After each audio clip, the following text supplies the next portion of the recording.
Hi everyone. In this video I want to cover chess combinations and specifically how to spot when there could be a combination on the board much more quickly so that you're not wasting valuable time in your games. Now it's one thing of course to play through a combination when you're told that there's a combination in a position. So a classic example of this is if you're completing a puzzle and you're told that white can force a win, then you'll instantly start looking for candidate moves. But in our actual over the board or online games, it's quite different. No one's over our shoulder telling us that there's a winning combination here.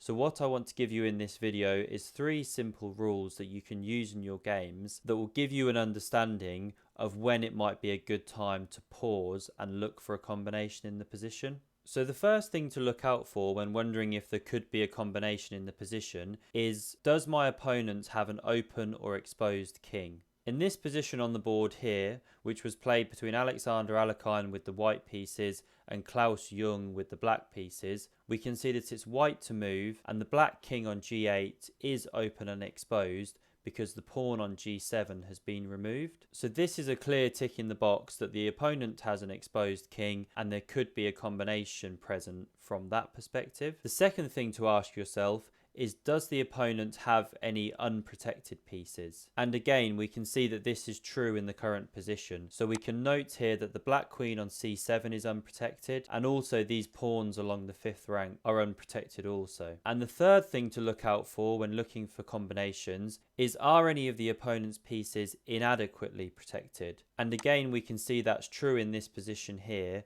So the knight on b6, while it does have the protection of the queen on c7, we would consider this to be an inadequately protected piece because of the fact if the queen were distracted for some reason, say in this direction of the board, then all of a sudden the white queen on h6 would be eyeing the black knight on b6 and it would be en prise. The other thing we can note in this position is that the rook on d8 is also inadequately protected because of the fact that we've got a white rook on d1 attacking it.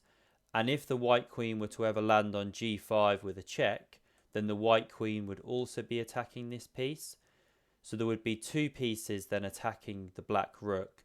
Now at the minute, that black rook is defended by 2 pieces, the queen on c7 and the rook on f8. But if either of those pieces were to be distracted, then suddenly, through the combination of the check from the queen, the black rook on d8 could be en prise. And by en prise, we mean that a piece would be available to take. So in this position, all 3 rules of combination are present. We have an exposed king, we have an unprotected piece, and we have 2 inadequately protected pieces. And so this is where, if you were the white player playing this position over the board or online, you should start to be thinking, okay, there could be a combination in this position. I did once hear it described as the kind of spidey sense thing from Spider-Man. Your spidey sense is tingling.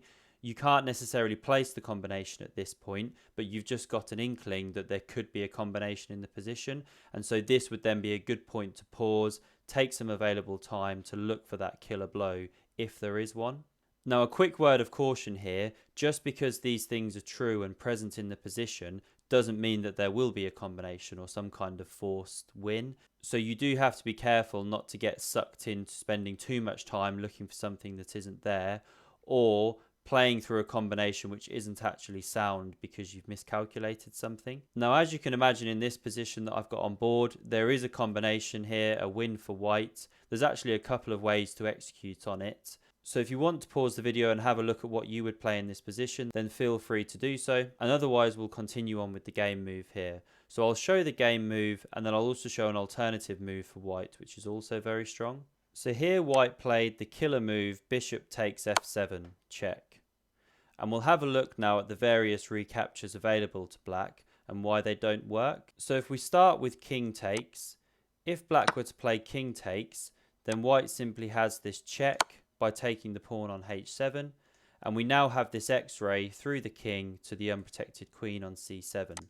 After the black king moves, let's say it comes up to f6, then we chop off the queen.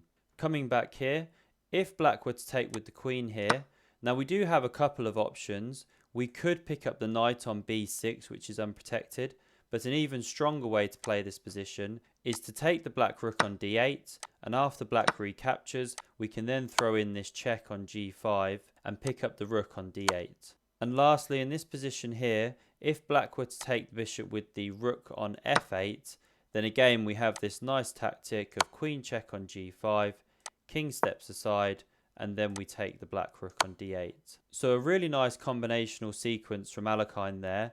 And I do also want to run this position back to the start where Alekhine played bishop f7. So from here, the alternative move for white was to play queen g5, which is actually arguably a stronger move than bishop takes f7, although very similar themes are going on in the position. After the black king sidesteps to h8 here, we can then give a further check on f6. The black king comes back and it's now boxed in.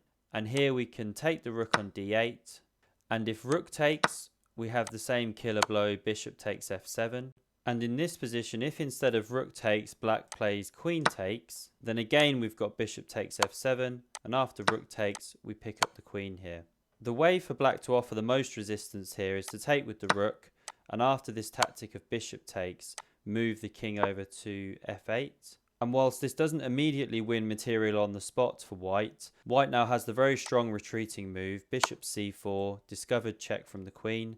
We pick up this pawn on b5 with check, and no matter what piece black blocks with, the knight or the rook will block with the knight in this instance. The white rook on a1 is now swinging into the game along the 6th rank. It's coming from a6 to e6, where it's going to give a killer check which will force checkmate, and there's nothing black can actually do to stop this other than give up the queen and prolong the checkmate ever so slightly. So I hope you found those 3 tips really helpful, and you can apply them to your own games to give you a sense of when to look out for combinations in the position.